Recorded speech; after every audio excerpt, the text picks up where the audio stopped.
श्रद्धकर्ता पुत्र।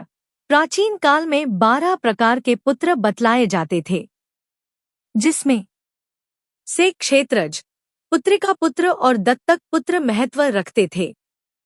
इन सभी पुत्रों के 2 पिता होते थे, एक कुदरती, दूसरा वह जिसने उन्हें गोद लिया हो। प्रश्न यह था कि ऐसे पुत्र किस पिता को पिंड दें? ऐसे में दोनों पिता का पिंडदान करें। पहले वह पिता जिसने जन्म दिया है उसका श्राद्ध व पिंड करें, बाद में जिसने पालन किया है उसका। एक साथ 2 पिंड लें और बारी बारी से पिंड दान करें। कई लोग अपनी बेटी के पुत्र को पुत्र मानकर गोद ले लेते हैं। इन्हें पुत्रिका पुत्र कहा जाता है। इस प्रकार का पुत्र पहला पिंड अपनी माँ को, दूसरा पिंड अपने पिता को और तीसरा पितामह को देता है। मनु के अनुसार ऐसा पुत्रिका पुत्र अपने नाना का पूर्ण उत्तराधिकारी होता है। महालय श्राद्ध और दान। भाद्रपद का अंतिम पखवाड़ा जब सूर्य राशि में होता है महालय या गच्छाया कहलाता है। आषाढ़ माह की पूर्णिमा के बाद जब भाद्रपद में कृष्ण पक्ष हो और सूर्य कन्या राशि में हो तो आगामी 16 दिन श्राद्ध के लिए पवित्र और उपयुक्त माने जाते हैं। कन्या राशि के अंतर्गत कृष्ण पक्ष संभव न हो तो तुला राशि के अंतर्गत सूर्य के वृश्चिक राशि में जाने से पूर्व किया जा सकता है। सूर्य वृश्चिक राशि में चला जाए अगर श्राद्ध न हो तो वे पितरगण वंशजों को श्राप दे देते हैं।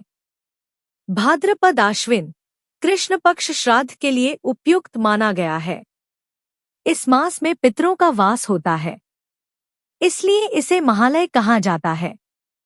इस समय श्राद्ध किसी कारणवश न हो सके तो कार्तिक मास में कृष्ण पक्ष की अमावस्या को भी किया जा सकता है। महालय श्राद्ध की तिथि श्राद्ध काल की पहली तिथि से लेकर अमावस्या तक कभी भी हो सकती है। महालय श्राद्ध सबसे फलित माना गया है। आवाहन, होम, अर्घ्य व पिंडदान आवश्यक है। 1 या 3 ब्राह्मणों को खाना खिलाना अनिवार्य माना गया है। महालय श्राद्ध के विश्वदेव हैं धुरी तथा लोचन। यह श्राद्ध मातृकुल और पितृकुल के पितरों के अलावा अन्य संबंधियों के लिए भी होता है। गुरु, शिष्य आदि के लिए भी इसे किया जा सकता है।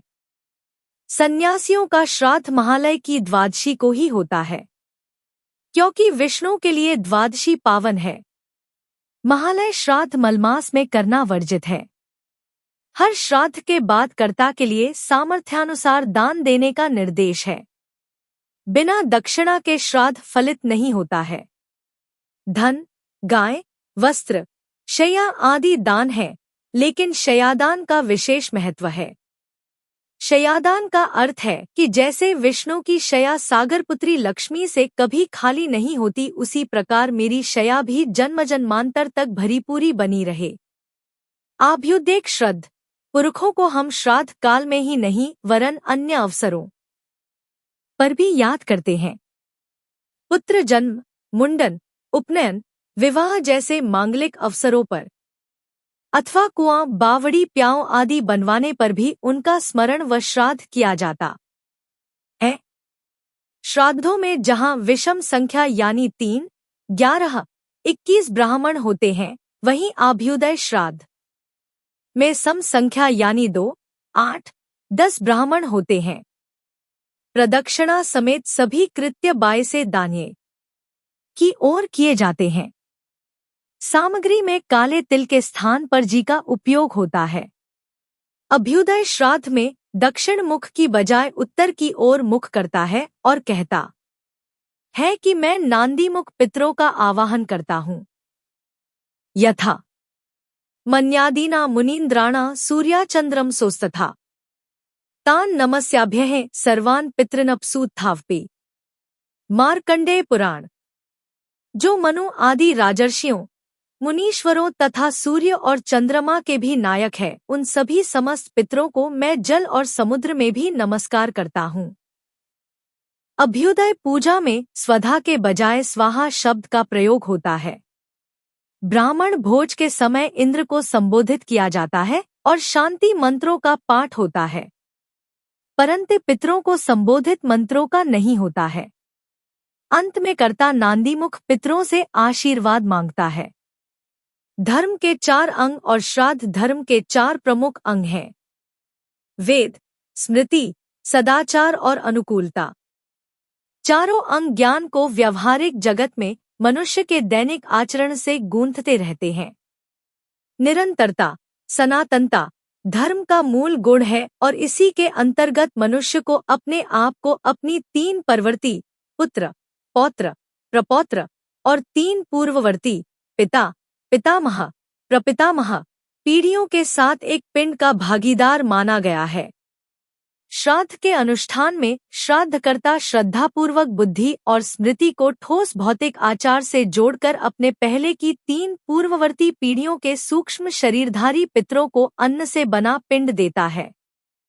साथ ही उस पिंड को सूंघकर सूक्ष्म रूप में स्वयं भी आत्मसात करता है और प्रार्थना करता है कि इस क्रिया से उसकी आने वाली परवर्ती पीढ़ियां भी समृद्ध, बुद्धिमान और कर्मठ बने।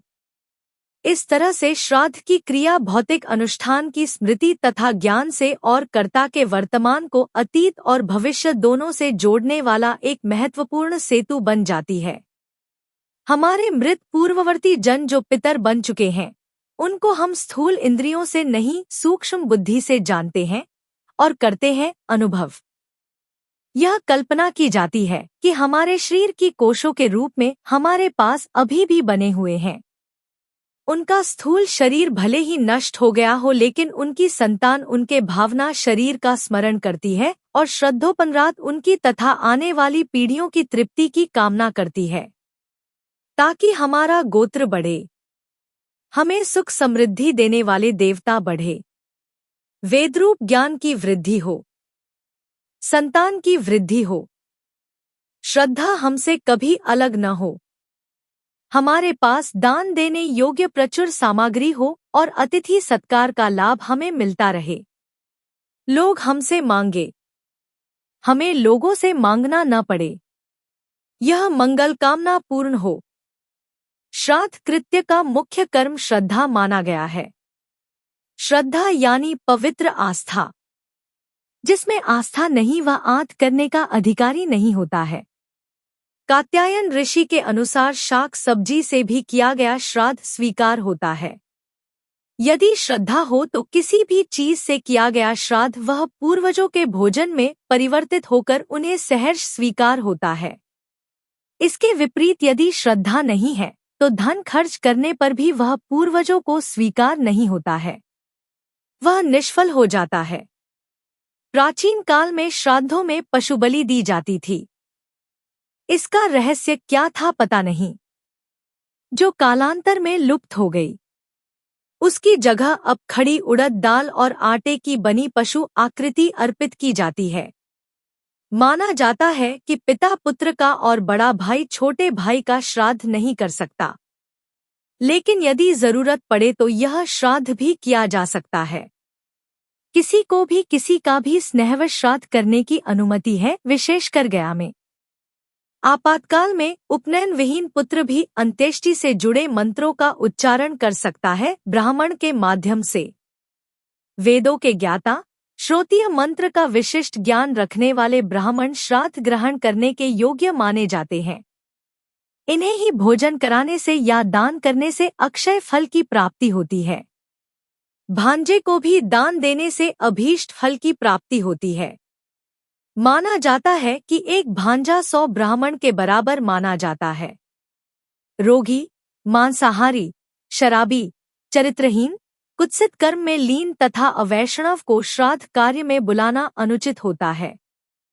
पितृगण ऐसे व्यक्ति का श्राद्ध फल ग्रहण करते हैं तो उन्हें कष्ट का अनुभव होता है। पितृ कार्य में तिल का प्रयोग होना चाहिए। श्राद्ध कार्य में निमंत्रित ब्राह्मण को मौन रहकर भोजन करना चाहिए। भोजन लोहे के बर्तन में नहीं खिलाना चाहिए। श्राद्ध करने वाले को सफेद वस्त्र पहनने चाहिए। साथ ही बैगन की सब्जी भोजन में नहीं होनी चाहिए। सर्वपितृ श्राद्ध अपराह्न में किया जाता है। साथ ही श्राद्ध करने वाले परिवार को प्रसन्नता और विनम्रता के साथ भोजन परोसना चाहिए। संभव हो तो जब तक ब्राह्मण भोजन ग्रहण न कर ले तब तक पुरुष सूक्त और पवनमान सूक्त आदि का जप होते रहना चाहिए। भोजन करने के पश्चात अपने पितरी से इस प्रकार प्रार्थना करना चाहिए। दातारो नो अभिवर्धनता वेदाः संततिरेव च श्राद्ध च नो मा व्यगमत बहुदेयं च नो अस्तिवति। अर्थात पितृगण, हमारे परिवार में दाताओं, वेदों और संतानों की वृद्धि हो। हमारी आप में कभी श्रद्धा न घटे, दान देने के लिए हमारे पास बहुत संपत्ति हो। इसी के साथ ब्राह्मण को दान प्रदान कर विदा करें। श्राद्ध करने वाले व्यक्ति को बचे हुए अन्न को ग्रहण कर उस दिन ब्रह्मचर्य का पालन करना चाहिए। मनुस्मृति, याज्ञवल्क्य स्मृति धर्म ग्रंथों के अलावा पुराणों में भी श्राद्ध को महत्वपूर्ण कर्म बतलाया गया है। रोहिणी श्राद्ध करने से संतान सुख, मृगशिरा में गुणों में वृद्धि, पुनर्वसु में सुंदरता, पुष्य में अतुलनीय वैभव, अश्लेषा में दीर्घायु, मघा में अच्छी सेहत, पूर्वा फाल्गुनी में अच्छा सौभाग्य, हस्त में विद्या की प्राप्ति, चित्रा में प्रसिद्ध संतान, स्वाति में व्यापार लाभ, विशाखा में वंश वृद्धि, अनुराधा में उच्च पद प्रतिष्ठा, ज्येष्ठा में उच्च अधिकार भरा दायित्व व मूल नक्षत्र में आरोग्य प्राप्ति होती है। मनुस्मृति में कहा गया है, पुम नामक नरक से त्राण करने वाला ही पुत्र कहा जाता है। मनुष्य इसी कारण नरक से मुक्ति दिलाने वाले पुत्र की कामना करता है और पिंडदान, श्राद्ध करने का अधिकार पुत्र को ही दिया जाता है। यही बात वशिष्ठ स्मृति में भी है। पुत्र होने पर पिता लोकों को जीत लेता है, पौत्र होने पर आनंत्य को प्राप्त करता है और प्रपौत्र होने पर सूर्य लोक में निवास करने का उसे स्वयं सूर्य देव आशीर्वाद देते हैं। लेकिन जिनके पुत्र नहीं है, उनकी पत्नी के द्वारा श्राद्ध करने पर श्राद्ध फल मिलेगा। पत्नी न होने पर सहोदर भाई न होने पर जमाता व नाती भी श्राद्ध करने के अधिकारी होते हैं। श्राद्ध प्रकरण अब यहीं समाप्त है। पाठकों के ज्ञानार्थ के लिए आद्य प्रकरण पर मैंने विशेष जोर दिया। उस दिव्य आत्मा की इच्छा थी कि मैं श्राद्ध प्रकरण अवश्य लिखूं, ताकि लोग श्राद्ध के बारे में जानें और उसका महत्व भी जानें। अब आगे कुछ अन्य विषयों पर चर्चा कर लेते हैं। वर्णाश्रम का महत्व जीवन शक्ति के बिना नहीं चल सकता। जीवन के प्रवाह के लिए शक्ति को साधना आवश्यक है, चाहे वह शारीरिक शक्ति हो या हो आध्यात्मिक शक्ति। शक्ति का आश्रय परब्रह्म परमेश्वर को भी लेना पड़ता है माया रूप में। मानव उस परम तत्व का ही अंश है। उसमें इतना सामर्थ्य है कि वह उस परम सत्ता से जुड़ सकता है। उसे भी जुड़ने के लिए शक्ति का ही आश्रय लेना पड़ता है। एक बार संबंध बना लेता है तो मानव स्वयं ही प्रभु अंश बन सकता है। वह संपूर्ण चराचर जगत शक्ति को अपने भीतर समेट सकता है। प्रकृति के सारे तत्व उसमें आविर्भूत हो सकते हैं। भगवान कृष्ण ने गीता में कहा है कि महाशक्ति रूपिणी त्रिगुणमयी देवी माया के चक्कर से अपने को अलग कर पाना संभव नहीं है। वही मनुष्य माया से बाहर निकल पाता है। जो मेरे शरण में आता है उसे माया पर विजय पाने की शक्ति में ही देता हूँ। परब्रह्म परमेश्वर की शक्ति माया इस चराचर जगत में सदा ही प्रकट होना चाहती है। उस विशाल झरने की तरह थोड़ा सा राह मिलते ही बड़े ही वेग से बहने लगती है। जब मानव उस शक्ति के सामने उन्मुख हो जाता है तो उसे स्वयं ही भगवत शक्ति प्राप्त होने लगती है। शक्ति से आप संघर्ष नहीं कर सकते, शक्ति को साध सकते हैं। यही सर्वोच्च साधना पथ है। मन की क्रिया मस्तिष्क द्वारा होती है। जब मन पूर्ण एकाग्रता को हो जाता है उपलब्ध, तब वह सत्य प्रकाश मानव को मिलता है। जिसने अपनी सत्ता को निहित स्वार्थ की सीमा अलग कर उस परम व्यापक सत्ता से विलय कर लिया, ऐसे महामानव के स्थूल भाव नष्ट हो जाते हैं और भीतर का असीम प्रकाश निःसृत होने लगता है। आत्मसत्ता का निरंतर विकास होना ही यथार्थ उन्नति है। इसलिए आर्य शास्त्र में मानव जीवन को 4 वर्णों में बांटा है: ब्रह्मचर्य, गृहस्थ, वानप्रस्थ और सन्यास। इन चारों आश्रमों में परमेश्वर तथा उसके भिन्न भिन्न शक्ति और विभूतियों से मिलकर आध्यात्मिक, आधिदैविक, आधि भौतिक इन तीनों की शक्ति प्राप्त कर सके, यही इसका महत्व है। हमारे आर्य ऋषियों ने बड़े वैज्ञानिक तरीके से प्रकाश डाला है। जिसने हमें जन्म दिया वह तो हमारी माता है ही, किंतु जो सबकी जननी है वही सर्वज्ञ विराजमान रहती है। उसका हास्य पुष्पों के हास्य से परिलक्षित होता है। उसकी प्रेमरूपी धारा गंगा की धारा है। उसकी करुणा चंद्रमा में सुशोभित होती है। वह सर्वव्यापिनी माता प्रकृति है। उसी के गोद में हम और हमारे माता पिता आदि सभी प्रतिपालित हुए हैं। पहाड़, वन के पशु पक्षी भी उसी प्रकृति के गोद में समाये हुए हैं। हमारी तरह वो भी प्रकृति के अंश हैं, लेकिन वे अस्वाभाविक आचरण कर उस प्रकृति को नहीं छेड़ते। वे प्रकृति पर सदा निर्भर हैं और आज भी हैं। प्रकृति जगत में 6 ऋतुओं में 6 भावों के अपूर्व माधुर्य रस का जो विकास करती है उसे ग्रहण करते और सीखते हैं। वे अपने को पूर्ण रूप से ऋतु वातावरण में ढाल लेते हैं। सारे ऋतुओं का वेग सह लेते हैं। इसी कारण वे कम ही रोगग्रस्त होते हैं। बचपन से सारे ऋतुओं का वेग सहना, उसके अनुसार रम जाना ही निरोग रहने का रहस्य है। यही कारण है कि दूरदर्शी महर्षियों ने ब्रह्मचर्य आश्रम की व्यवस्था की। उस समय उस आश्रम में बालकों को नाना प्रकार से प्रकृति में मिला देने की भी व्यवस्था थी। शारीरिक रूप से तप, ऋतुओं का वेग सहने के लिए उन्हें खुले बदन और खाली पांव रखा जाता था। हवन, जप, पूजा पाठ आदि शास्त्र ज्ञान संबंधित सभी उपाय प्रकृति के साथ सामंजस्य करने का रहस्य था। पृथ्वी में जो शक्ति है उसके साथ पार्थिव शरीर का नैसर्गिक संबंध होता है। इसी प्रकार गृहस्थ, वानप्रस्थ और संन्यास आश्रम में भी जितने आचार बतलाए गए हैं उनके मूल में प्रकृति के साथ सामंजस्य रखने का ही विज्ञान है। सत्व, रज, तम प्रकृति के 3 गुण हैं।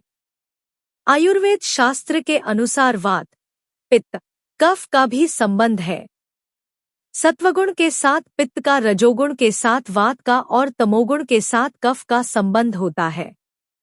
इन तीनों की समता ही स्वास्थ्य है और विषमता होने पर अनेक रोग उत्पन्न होते हैं। प्रकृति के नियम तथा उसकी स्वाभाविक गति में बाधा न पहुंचाने से ही स्वास्थ्य तथा आयु से युक्त सुंदर और सुदृढ़ शरीर मिल सकता है।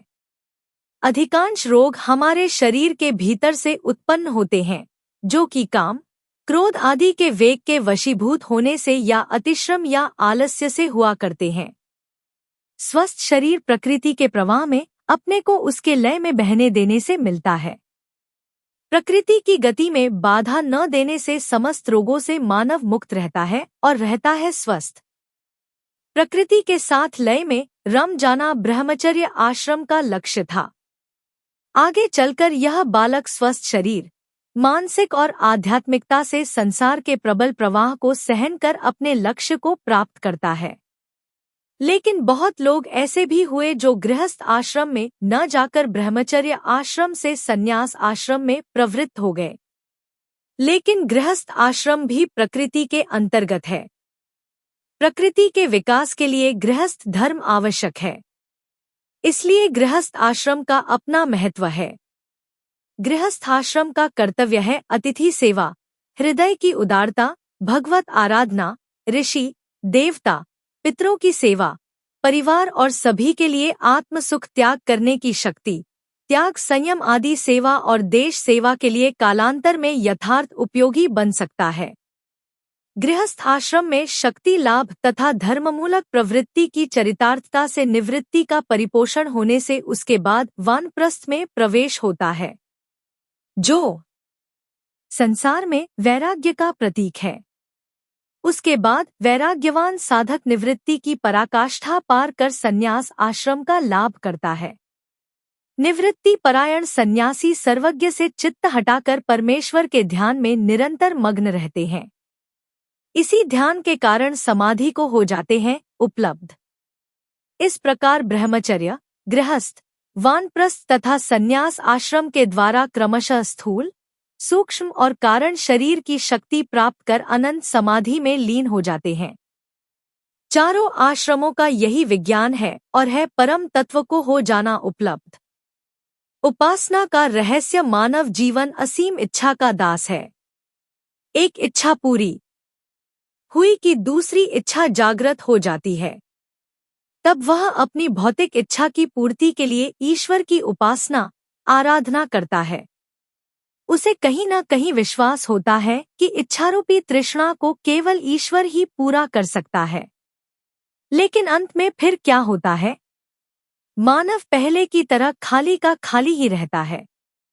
उसका हाथ फिर ईश्वर की ओर उठ जाता है, क्योंकि भौतिक सुख के बाद जो खाली और रिक्त स्थान है केवल उपासना से ही भर सकता है।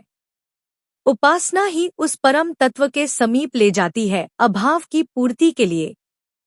यह मानव की स्वाभाविक प्रवृत्ति है। जिसके पास धन नहीं है वह धन प्राप्त कर धनी बनना चाहता है। जिसके पास ज्ञान नहीं है वह ज्ञान प्राप्त कर ज्ञानी बनना चाहता है। जो रोगी है वह निरोगी बनना चाहता है। जो समाज में कमजोर है वह शक्तिशाली बनना चाहता है। जीवन में वस्तुओं का अभाव सदैव बना ही रहता है। इसलिए अपनी लालसा की पूर्ति के लिए ईश्वर की उपासना करता है। उप का अर्थ है समीप और आसना का मतलब है सानिध्य। उपासना सभी धर्म और सभी जाति में होती है। उनके रीति रिवाज अलग अलग होते हैं, लेकिन मूल में परमात्मा ही है। जैसे सारी नदियों का मूल समागम समुद्र है, उसी प्रकार उपासना चाहे कैसी भी हो उसका समागम परमात्मा ही है, जो कि समुद्र रूपी ज्ञान लय में सर्वज्ञ व्याप्त है। इस जगत में जो भी लय और विलय हो रहा है बिना चेतन तत्व के संभव नहीं है। ऐसी कौन सी अदृश्य चेतना है जो अप्रोक्ष रूप से सारे ब्रह्मांड और जगत प्रकृति को नियंत्रण कर रही है? इस प्रश्न पर आर्य ऋषि ने जब विचार और मनन किया तब उन्हें ज्ञात हुआ कि समस्त जगत के संचालन के मूल में तीन ही शक्तियां विद्यमान है, जो पूरे विश्व ब्रह्मांड का संचालन कर रही हैं। वह परब्रह्म परमेश्वर यानी ब्रह्मा, विष्णु और महेश। इनकी शक्ति है ब्राह्मी, वैष्णवी और रौद्री। यही त्रिगुण परम तत्व है। उसी प्रकार प्रकृति का अंश रूप देवता, ऋषि और पितृगण हैं। आध्यात्म जगत के संचालक ऋषिगण हैं। आधिदैव जगत के संचालक देवगण हैं और आधिभूत जगत के संचालक पितृगण हैं। देवता, ऋषि और पितृगण में दैवी शक्ति विद्यमान रहती है। भगवान कृष्ण ने गीता में कहा कि किसी भी देवता या अपदेवता की आराधना अप्रोक्ष रूप से मेरी ही पूजा होती है, क्योंकि सात्विक, राजसिक और तामसिक रूप से मेरी ही विभूतियां हैं। केवल आराधना विधि निम्न और उच्च हो सकती है। पितरों का कार्य जिस प्रकार आधि भौतिक सृष्टि की रक्षा आदि के संबंध में माना गया है, उसी प्रकार ज्ञानमयी सृष्टि के संरक्षण पूर्ण दायित्व ऋषिगण का है। नित्य पितरों और नित्य देवताओं की तरह नित्य ऋषिगण का पद भी जगत और ब्रह्मांड में है। पितरों के अवतार नहीं होते जब उन्हें अपना कोई कार्य जगत में करना होता है। तब योग्य माता पिता के माध्यम से जगत में आकर अपना विशेष कार्य करके फिर वापस पितृलोक में चले जाते हैं। इसी प्रकार ऋषिगण भी माध्यम बनाकर जगत में धर्म मूलक कार्य संपादन करते हैं। वेदों के मंत्र दृष्टा इस संसार के नैमित्तिक ऋषिगण ऋषियों के अवतार समझे जाते हैं। अतः इस प्रकार कर्म ज्ञान के संचालक नित्य नैमित्तिक ऋषि, देवता और पितरों की उपासना करना उन मानव के लिए आवश्यक है जो आत्म और भौतिक सुख चाहते हैं। अगर विचार किया जाए तो विश्व जगत अलग अलग प्रकृति पर नियंत्रण और संचालन करने वाले यानी जड़ और चेतन पर अलग अलग दैवी शक्तियों के ही अधीन है, या समस्त विश्व के मूल में कोई परम चेतन सत्ता है जिसकी शक्ति को लेकर इस प्रकार देवता, ऋषि और पितृगण कार्य किया करते हैं। यदि कोई इस प्रकार अद्वितीय ब्रह्मांडीय चेतन तत्व है तो उसका अनुभव क्या हो सकता है? यहीं से हमारे आर्य ऋषियों की विचारधारा आरंभ होती है, और उन्हें ज्ञात होता है कि वह चेतन तत्व अनंत ब्रह्मांड और जगत जड़ प्रकृति में सर्वत्र व्याप्त है। देवता, ऋषिगण आदि उसी परम तत्व की शक्ति है जो कि जगत कल्याण में निहित है।